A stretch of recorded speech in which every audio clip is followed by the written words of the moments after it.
Lecture de la Bible, le livre audio du prophète Baruch.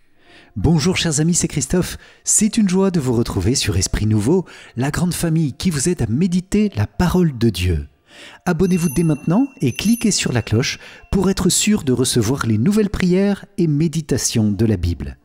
Je vous souhaite une très bonne écoute de ce livre prophétique et je vous invite, pendant cette lecture, à partager en commentaire les versets bibliques qui vous touchent et vos intentions de prière, à prier aussi pour celles des autres priants. Au nom du Père, et du Fils, et du Saint-Esprit. Amen. Voici les paroles du document que Baruch, fils de Nérias, fils de Maasaïas, fils de Sédécias, fils d'Azadias, fils de Helkias, écrivit à Babylone. La 5e année, le 7e jour du mois, à l'époque même où les Chaldéens avaient pris Jérusalem et l'avaient livré au feu, Baruch donna lecture de ce document en présence de Jéconias, fils de Joachim, roi de Juda, et de tout le peuple venu pour entendre le livre, en présence des notables et des fils des rois, en présence des anciens et de tout le peuple, du plus petit jusqu'au plus grand, tous ceux qui résidaient à Babylone, au bord de la rivière Soude. On pleurait, on jeûnait et on priait devant le Seigneur. On récolta de l'argent selon les possibilités de chacun, et on l'envoya à Jérusalem au prêtre Joachim, fils de Helkias, fils de Salom, ainsi qu'aux autres prêtres et à tout le peuple, ceux qui se trouvaient avec lui à Jérusalem. Joachim, en effet, avait récupéré les objets de la maison du Seigneur enlevés du temple pour les rapporter au pays de Juda, le 10e jour du mois nommé Siwan. C'étaient les objets d'argent fabriqués sur l'ordre de Sédécias, fils de Josias, roi de Juda, après que Nabuchodonosor, roi de Babylone, eut déporté Jéconias, les princes, les forgerons, les notables et le peuple du pays, de Jérusalem à Babylone. Ils dirent : « Voici que nous vous envoyons de l'argent. Avec cette somme, achetez de quoi faire des holocaustes et des sacrifices pour le péché. Achetez de l'encens, préparez des offrandes que vous déposerez sur l'autel du Seigneur notre Dieu. Priez pour la vie de Nabuchodonosor, roi de Babylone, et pour celle de son fils Balthazar, afin que leurs jours se prolongent aussi longtemps que le ciel demeurera au-dessus de la terre. Alors le Seigneur nous donnera la force et illuminera nos yeux. Nous vivrons sous la protection de Nabuchodonosor, roi de Babylone, et de son fils Balthazar. Nous les servirons durant de nombreux jours et nous trouverons grâce devant eux. Priez aussi pour nous le Seigneur notre Dieu, car nous avons péché contre le Seigneur notre Dieu, et jusqu'à ce jour, la fureur et la colère du Seigneur ne se sont pas détournées de nous. Vous lirez ce document que nous vous envoyons pour le proclamer dans la maison du Seigneur, au jour de la fête et aux jours appropriés. Vous direz : Ô Seigneur notre Dieu appartient la justice, mais à nous la honte sur le visage, comme on le voit aujourd'hui. Honte pour l'homme de Juda et les habitants de Jérusalem, pour nos rois et nos chefs, pour nos prêtres, nos prophètes et nos pères. Oui, nous avons péché contre le Seigneur, nous lui avons désobéi, nous n'avons pas écouté la voix du Seigneur notre Dieu, qui nous disait de suivre les préceptes que le Seigneur nous avait mis sous les yeux. Depuis le jour où le Seigneur a fait sortir nos pères du pays d'Égypte, jusqu'à ce jour, nous n'avons pas cessé de désobéir au Seigneur notre Dieu. Dans notre légèreté, nous n'avons pas écouté sa voix. Aussi, comme on le voit aujourd'hui, le malheur s'est attaché à nous avec la malédiction que le Seigneur avait fait prononcer par son serviteur Moïse au jour où il a fait sortir nos pères du pays d'Égypte pour nous donner une terre ruisselant de lait et de miel. Nous n'avons pas écouté la voix du Seigneur notre Dieu à travers toutes les paroles des prophètes qu'il nous envoyait. Chacun de nous, selon la pensée de son cœur mauvais, est allé servir d'autres dieux et faire ce qui est mal aux yeux du Seigneur notre Dieu. Le Seigneur a donc accompli la parole qu'il avait prononcée contre nous, contre nos juges qui gouvernèrent Israël, contre nos rois et nos chefs, contre les gens d'Israël et de Juda. Sous l'immensité du ciel, il ne se produisit jamais rien de semblable à ce que le Seigneur fit advenir à Jérusalem, conformément à ce qui est écrit dans la loi de Moïse, à savoir que nous mangerions l'un la chair de son fils, l'autre la chair de sa fille. Et le Seigneur a livré nos pères aux mains de tous les royaumes d'alentour, à l'outrage et à la désolation parmi tous les peuples d'alentour, où il les a dispersés. Ils ont été soumis au lieu de dominer, car nous avons péché contre le Seigneur notre Dieu, en n'écoutant pas sa voix. Au Seigneur notre Dieu appartient la justice, mais à nous et à nos pères, la honte sur le visage, comme on le voit aujourd'hui. Ces malheurs que le Seigneur avait prononcés contre nous se sont tous abattus sur nous. Nous n'avons pas apaisé la face du Seigneur, nous ne nous sommes pas détournés chacun des pensées de son cœur mauvais. Aussi, dans sa vigilance, le Seigneur a déclenché contre nous ces malheurs. Oui, il est juste, le Seigneur, en tout ce qu'il nous a commandé de faire. Mais nous n'avons pas écouté sa voix qui nous disait de suivre les préceptes que le Seigneur nous avait mis sous les yeux. Et maintenant, Seigneur Dieu d'Israël, écoute, toi qui as fait sortir ton peuple du pays d'Égypte, par la force de ta main, avec signes et prodiges, par ta grande puissance et la vigueur de ton bras, toi qui t'es fait un nom comme on le voit aujourd'hui. Nous avons péché, nous avons été impies, nous avons été injustes, Seigneur notre Dieu, en raison de tous tes jugements, que ta fureur se détourne de nous, car nous ne sommes plus qu'un petit nombre parmi les nations où tu nous as dispersés. Entends, Seigneur, notre prière et notre supplication. Délivre-nous à cause de toi-même. Fais-nous trouver grâce devant ceux qui nous ont déportés, afin que la terre entière sache que tu es le Seigneur notre Dieu, puisque ton nom a été invoqué sur Israël et sa descendance. Regarde, Seigneur, du haut de ta demeure sainte, et pense à nous. Incline ton oreille, Seigneur, écoute. Ouvre les yeux, Seigneur, et vois, car ce ne sont pas les défunts dans le séjour des morts, eux dont le souffle est enlevé des entrailles, qui rendront gloire et justice au Seigneur. Mais l'âme comblée de tristesse, l'homme qui marche courbé et sans force, les yeux défaillants et l'âme affamée, ceux-là te rendront gloire et justice, Seigneur. Non, ce n'est pas à cause des actions justes de nos pères et de nos rois que nous déposons notre supplique devant ta face, Seigneur notre Dieu, car tu as déchaîné sur nous ta fureur et ta colère, comme tu l'avais déclaré par tes serviteurs les prophètes, en disant « Ainsi parle le Seigneur, courbez les épaules et servez le roi de Babylone, alors vous resterez dans le pays que j'ai donné à vos pères. Mais si vous n'écoutez pas l'appel du Seigneur à servir le roi de Babylone, je ferai cesser dans les villes de Juda et dans les rues de Jérusalem le chant d'allégresse et le chant de joie, le chant de l'époux et le chant de l'épouse. Tout le pays sera désolé, vidé de ses habitants. Or, nous n'avons pas écouté ton appel à servir le roi de Babylone, et tu as accompli les paroles que tu avais prononcées par tes serviteurs les prophètes, à savoir que les ossements de nos rois et de nos pères seraient arrachés à leur tombeau. Et voici qu'ils furent jetés dehors, à la brûlure du jour et au gel de la nuit. Nos rois et nos pères sont morts dans de cruelles souffrances, par la famine, l'épée et l'exil. Tu as établi la maison sur laquelle a été invoqué ton nom, comme elle est en ce jour, à cause de la méchanceté de la maison d'Israël et de la maison de Juda. Tu as agi envers nous selon ton entière bienveillance, en ton immense tendresse, Seigneur notre Dieu, comme tu l'avais déclaré par ton serviteur Moïse, le jour où tu lui ordonnas de mettre par écrit ta loi en présence des fils d'Israël, en disant « Vraiment, si vous n'écoutez pas ma voix, cette grande, cette immense multitude elle-même sera réduite à un petit nombre parmi les nations, où je les disperserai. Oui, je sais bien qu'ils ne m'écouteront pas, car c'est un peuple à la nuque raide. Mais dans le pays de leur exil, ils rentreront en eux-mêmes, et ils sauront que moi, je suis le Seigneur leur Dieu. Je leur donnerai un cœur et des oreilles qui entendent. Et là, dans le pays de leur exil, ils me loueront, ils se souviendront de mon nom. Ils se repentiront de leur obstination et de leurs actions mauvaises, au souvenir du destin de leur père qui avait péché devant le Seigneur.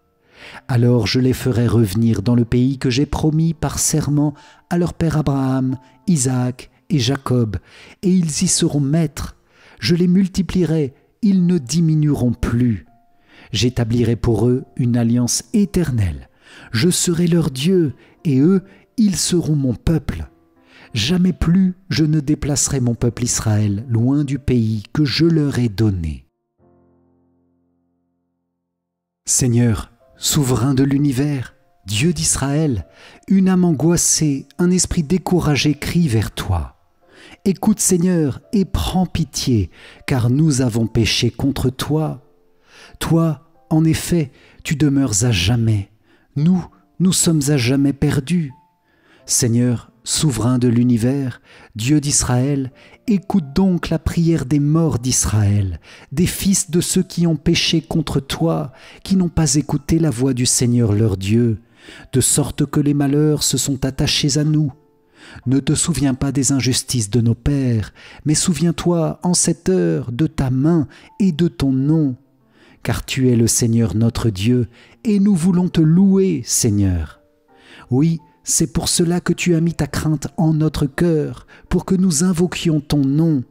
Nous voulons te louer en notre exil, puisque nous avons détourné de notre cœur toute l'injustice de nos pères qui ont péché contre toi. Nous voici aujourd'hui dans cet exil où tu nous as dispersés pour y être objet d'outrage et de malédiction, et pour notre amendement après toutes les fautes de nos pères qui s'étaient éloignés du Seigneur notre Dieu. Écoute Israël, les commandements de vie, prête l'oreille pour acquérir la connaissance. Pourquoi donc, Israël, pourquoi es-tu exilé chez tes ennemis, vieillissant sur une terre étrangère, souillé par le contact des cadavres, inscrit parmi les habitants du séjour des morts? Parce que tu as abandonné la source de la sagesse. Si tu avais suivi les chemins de Dieu, tu vivrais dans la paix pour toujours. Apprends où se trouvent et la connaissance et la force et l'intelligence, pour savoir en même temps où se trouvent de longues années de vie, la lumière des yeux et la paix. Mais qui donc a découvert la demeure de la sagesse? Qui a pénétré jusqu'à ses trésors? Où sont-ils, les chefs des nations, ceux qui domptent les bêtes de la terre, qui se jouent des oiseaux du ciel et qui entassent l'argent et l'or, ces biens auxquels les hommes accordent leur confiance, mais dont les possessions n'ont pas de fin? Où sont-ils ceux qui travaillent l'argent avec soin, mais dont les œuvres ne laissent pas de traces? Ils ont disparu, ils sont descendus dans le séjour des morts, et d'autres se sont levés à leur place. De plus jeunes ont vu le jour, se sont installés sur la terre, mais le chemin du savoir, ils ne l'ont pas connu. Ils n'ont pas compris ses sentiers, ils ne l'ont pas saisi. Même leurs fils sont restés loin de son chemin. De la sagesse, on n'a rien entendu en Canaan. En Théman, nul ne l'a vu. Ni les fils d'Agar, recherchant l'intelligence sur la terre, ni les marchands de Méran et de Théman, ni les conteurs de fables, ni les chercheurs d'intelligence n'ont connu le chemin de la sagesse. Ils n'ont pas gardé mémoire de ses sentiers. Ô Israël, comme elle est grande, la maison de Dieu, comme il est vaste, le domaine qui lui appartient, grand et sans bornes, élevé sans mesure. C'est là que naquirent les célèbres géants des origines, de haute stature, experts à la guerre. Ce n'est pas eux que Dieu a choisis. Il ne leur a pas montré le chemin du savoir. Ils ont péri par manque de connaissance. Ils ont péri à cause de leur imprudence. Qui est monté au ciel pour saisir la sagesse et la faire descendre des nuées?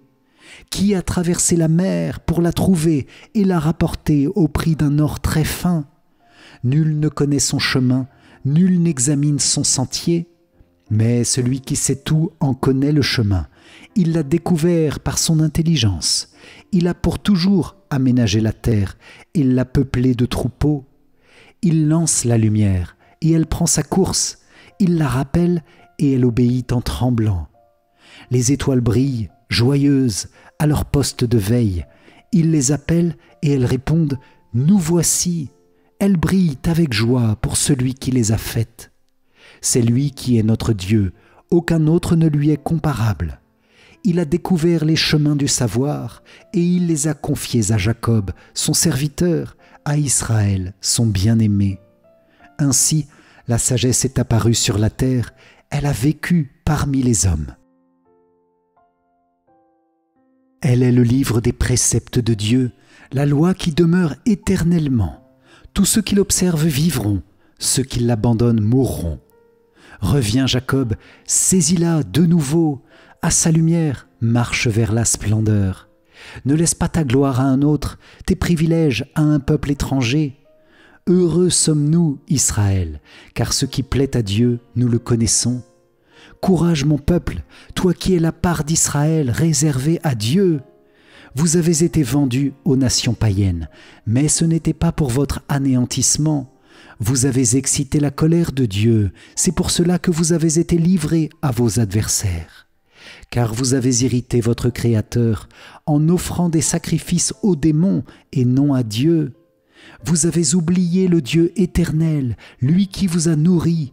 Vous avez aussi attristé Jérusalem, elle qui vous a élevé. Car elle a vu fondre sur vous la colère qui vient de Dieu, et elle a dit « Écoutez, voisine de Sion, Dieu m'a infligé un deuil cruel. J'ai vu la captivité que l'Éternel a infligée à mes fils et à mes filles. Je les avais élevés dans la joie, je les ai laissés partir dans les larmes et le deuil. Que nul ne se réjouisse de mon sort, à moi qui suis veuve et délaissée par tout le monde. J'ai été abandonnée à cause des péchés de mes enfants, parce qu'ils se sont détournés de la loi de Dieu. Ils n'ont pas reconnu ses jugements, ni marché sur les chemins des commandements de Dieu, ni suivi les sentiers de l'éducation conformes à sa justice. Qu'elles viennent, les voisines de Sion. Souvenez-vous de la captivité que l'Éternel a infligée à mes fils et à mes filles. Car il a fait venir contre eux une nation lointaine, une nation insolente et de langue étrangère, sans respect pour le vieillard, sans pitié pour le petit enfant. Ils ont emmené les fils bien-aimés de la veuve, ils l'ont rendue solitaire en la privant de ses filles. Et moi, comment pourrais-je vous aider? Celui qui vous a infligé ces malheurs, lui seul vous arrachera à la main de vos ennemis. Allez mes enfants, allez votre chemin. Moi, délaissé, je reste solitaire. J'ai quitté la robe de paix, j'ai revêtu le sac du suppliant. Vers l'Éternel je lancerai mon cri au long de mes jours. Courage mes enfants, criez vers Dieu, il vous arrachera au pouvoir, à la main des ennemis. Car moi, j'ai mis dans l'Éternel mon espérance, pour qu'il vous accorde le salut. Et il m'est venu une joie de la part du Dieu saint, en raison de la miséricorde qui bientôt vous sera envoyée par l'Éternel, votre Sauveur. Dans le deuil et les larmes, je vous ai laissé partir. Mais Dieu vous ramènera vers moi pour toujours dans la joie et l'allégresse. Comme les voisines de Sion voient maintenant votre captivité, ainsi verront-elles bientôt le salut que Dieu vous accordera, qui viendra vers vous avec grande gloire dans la splendeur de l'Éternel. Mes enfants, supportez avec patience la colère qui vous est venue de Dieu. L'ennemi t'a poursuivi, mais bientôt tu verras sa ruine, tu mettras ton pied sur sa nuque.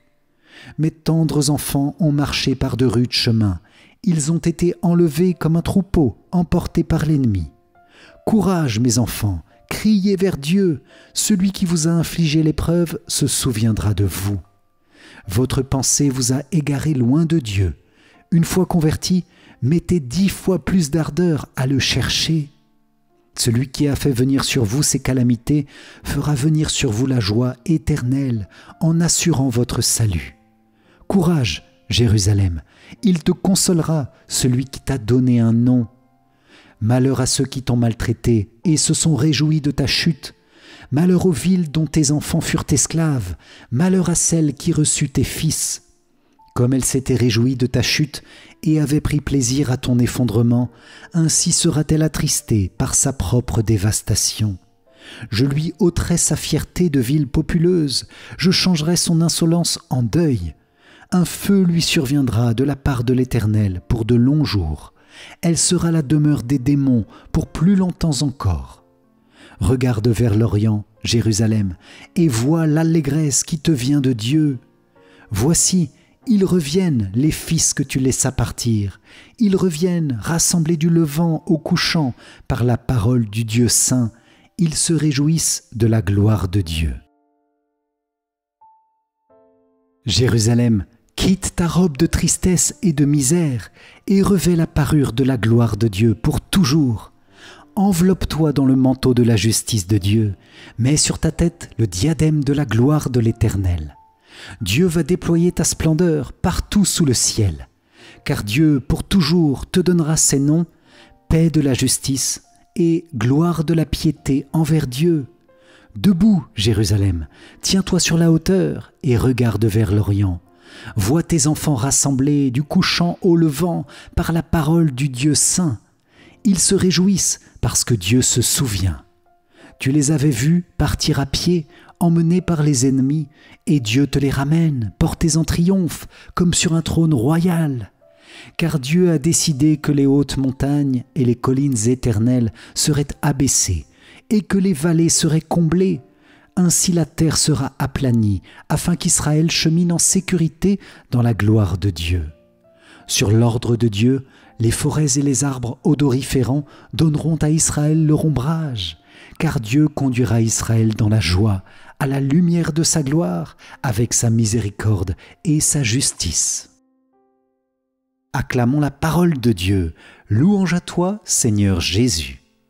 Si vous avez apprécié cette écoute de la Bible avec le livre du prophète Baruch, likez et partagez-la autour de vous pour faire découvrir à tous les richesses de la parole de Dieu.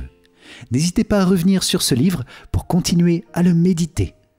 Pour vous remercier d'avoir participé, je vous offre mon livre numérique pour mieux lire la Bible. Le lien s'affiche à la fin de cette vidéo ou dans les commentaires. Un grand merci à vous les amis pour cette écoute de la Bible. Que le Seigneur vous garde et vous bénisse. Et pour moi, je vous dis à très vite avec joie pour notre prochaine prière. Amen. Soyez bénis. Ciao, ciao.